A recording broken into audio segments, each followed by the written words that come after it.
सो praise Lord, जय मसीह की। सो परमेश्वर का धन्यवाद हो आज एक बार फिर से सुंदर समय के लिए। प्रभु का नाम की महिमा हो। सो आज यहाँ पर मैं आपके कमेंट के कुछ सवालों के जवाब यहाँ पर देना चाहूँगा। सो जिन लोगों के अगर मैं नहीं दे पाया इस सेशन में तो वो लोग कृपया हिताश ना हो। प्रभु ने चाहा तो हम फिर से उनके भी सवालों के जवाब लेकर आएंगे, क्योंकि सवाल ज़्यादा आते हैं। सो आज मैं जो देखने के अनुसार मुझे लगा कि आपको भी इसमें से सीखने का मौका मिलेगा, तो मैंने यहाँ पर 2 सवालों को सिलेक्ट किया। सो पहली आईडी, पहले सवाल के विषय में जो मैं बात करने के लिए जा रहा हूँ वो भाई का नाम है बजिंदर कुमार करके कुछ आईडी है उनकी। सो उन्होंने पूछा था, उनका सवाल क्या है कि यहाँ पर वचन के अनुसार परमेश्वर की शिक्षा सही नहीं है, जहाँ वहाँ पर वचन कम और इधर उधर की बातें ज़्यादा सिखाई जाती है। परमेश्वर की महिमा को छोड़कर अपने आप को ज़्यादा महिमा दी जाती है। तो क्या ऐसी कलीसियों में हमें जाना चाहिए या नहीं जाना चाहिए? सो बहुत ही सुंदर सवाल है आपका ब्रदर, और मैं आशा करता हूं बहुत सारे लोगों को भी इस आपके सवाल के द्वारा बहुत कुछ सीखने को मौका मिलेगा। सो हमारे चैनल का नाम जैसे आप जानते हैं जाने वचन की सच्चाई, और इसमें हम अपनी मर्जी से कोई जवाब नहीं दे सकते। जो वचन कहता है वही जवाब हम आपको देंगे। सो हो सकता है बहुत सारे लोगों को अच्छा ना लगे, लेकिन मेरे प्यारों, बाइबल की सच्चाई को ही हमारा प्रकट करना हमारा फ़र्ज़ है, उत्तम है, और हमारे चैनल का उद्देश्य भी लोगों के सामने वचन की सच्चाई को लाना है।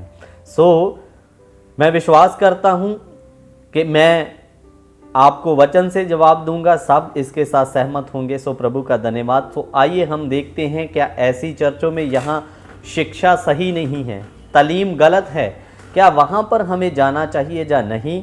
सो आइए एक मेरे साथ वचन देखें। मैं अपनी बुद्धि से नहीं, वचन से आपको बताऊंगा कि वचन क्या कहता है। 2 यूहन्ना पहला अध्याय उसका 7 से लेकर 10 वचन तक हम पढ़ेंगे। पहला यूहन्ना 1 अध्याय 7 से 10 वचन तक। सो ध्यान देकर आप अपनी बाइबल को खोल के सुने, क्योंकि बहुत से ऐसे भरमाने वाले जगत में निकल आए हैं जो ये नहीं मानते कि यीशु मसीह शरीर में होकर आया। भरमाने वाला और मसीह विरोधी यही है।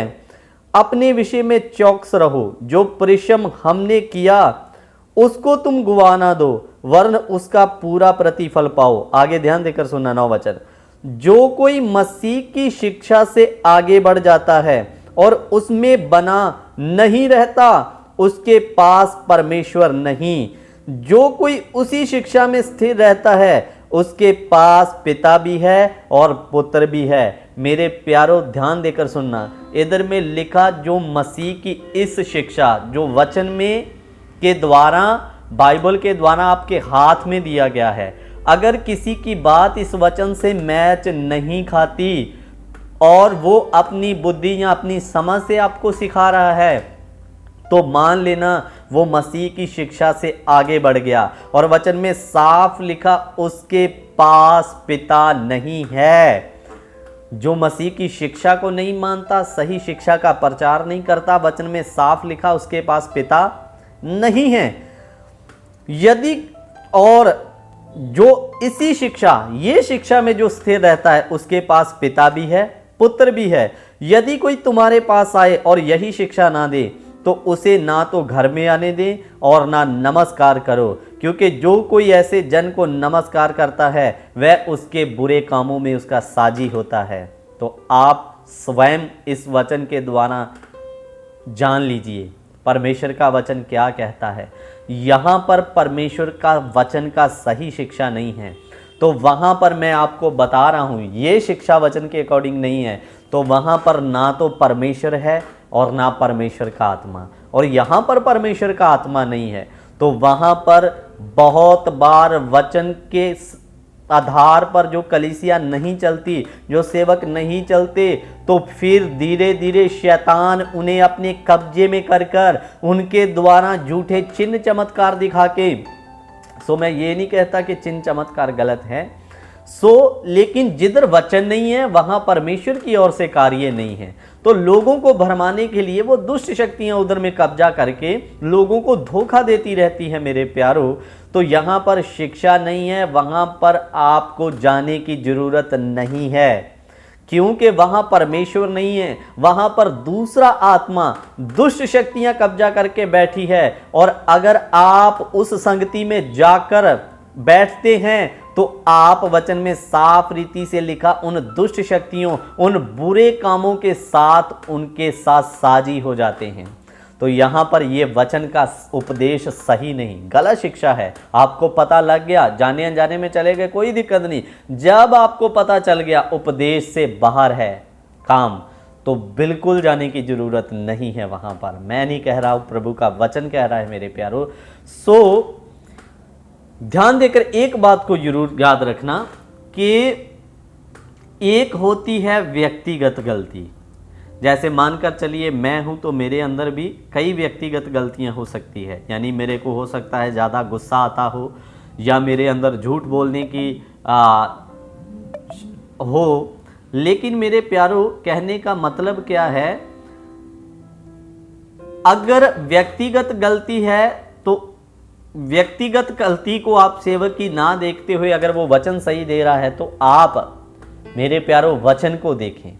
लेकिन अगर उपदेश की गलती है, अगर वो उपदेश सही नहीं देता, तो फिर वो गलती व्यक्तिगत में नहीं, वो कलीसिया के पाप में गलती आ जाता है। मेरे प्यारों, इसलिए यहां पर उपदेश सही नहीं, वहां पर जाने की बिल्कुल कोई ज़रूरत नहीं अगर आपको पता चल गया है। भाई बजेंद्र जी, मैं विश्वास करता हूं आपको ये वचन के द्वारा, इस आंसर के द्वारा कुछ समझ आया होगा और बहुत सारे लोगों को भी समझ आया होगा। दूसरा सवाल है उसकी पता नहीं मुझे, ब्रदर है या सिस्टर है, उनकी आईडी में लिखा है तिलोत्मा, सॉरी, आईडी में लिखा है तिलोत्मा। उनका सवाल क्या है, उन्होंने कहा अगर कोई व्यक्ति विश्वास में आने के बाद में पाप करता है, मन से पश्चाताप कर लेता है, तो क्या उसे माफ़ी मिलेगी या नहीं? कृपया वचन से बताएं। तो मैं वचन से बताने के लिए जा रहा हूं, बड़े ध्यान से सुनना। परमेश्वर इसके लिए आपके सामने में 2 कंडीशन रखता है। माफ़ी मिलेगी, कैसे मिलेगी और किसको मिलेगी? उसके लिए सही पश्चाताप होना है और उसमें 2 कंडीशन है, और दोनों को जब तक हम नहीं करेंगे माफ़ी नहीं मिलेगी। वो कंडीशन क्या है? मेरे साथ पढ़िए नीति वचन, उसका 28 अध्याय 13 वचन। नीति वचन की पुस्तक 28 अध्याय 13 वचन। मैं पढ़ रहा हूं। जो अपने अपराध छिपा रखता है उसका कार्य कभी सफल नहीं होता। इधर में लिखा, जो अपने अपराधों को छिपा रखता है उसका काम सफल नहीं होता। परंतु जो उनको मान लेता है और छोड़ भी देता है उस पर दया की जाएगी। हालेलुया। तो इधर ब्रदर या सिस्टर, मुझे पता नहीं किसका आईडी है, आप ध्यान देकर सुनना। इधर में अगर जाने अनजाने में हमसे गलती हो गया तो माफी मिलेगी, लेकिन उसके लिए 2 कंडीशन है, 2 स्टेप है। सबसे पहले अपनी गलती को परमेश्वर के सामने मानना होगा, और मानना ही काफी नहीं, मानने के बाद में आपको गलती को मानकर उसे हमेशा के लिए छोड़ना होगा। तो मैं आपके लिए पढ़ दूं, परंतु जो उनको मान लेता है और छोड़ भी देता है उस पर दया की जाएगी। हालेलुया। मेरे प्यारों, इधर में लिखा, जो अपनी गलती को मानकर उसे छोड़ देता है उस पर जरूर दया की जाएगी। तो मैं विश्वास कर रहा हूं आपको समझ में आ गया होगा। आज गलती करने के बावजूद लोग गलती मानते हैं लेकिन बहुत बार छोड़ते नहीं, बार बार उसी गलती को दोहराते हैं। तो ऐसे क्षमा नहीं मिलेगी, ऐसे माफ़ी नहीं मिलेगी। अगर आपसे कोई जाने अनजाने में गलती हो गया तो आप उस गलती को माने और मानकर हमेशा के लिए छोड़े, तो वचन में लिखा तुम पर दया की जाएगी। इन 2 सवालों के द्वारा अगर आपको कोई जानकारी मिला है तो मैं परमेश्वर आपको आशीष दे, और आगे जो सवाल बाकी उत्तर देने बाकी है, आने वाले दिनों में हम और उत्तर देंगे। सो सबों को जय एम सी की, गॉड ब्लेस यू, प्रभु आशीष दे। जय एम सी की सब।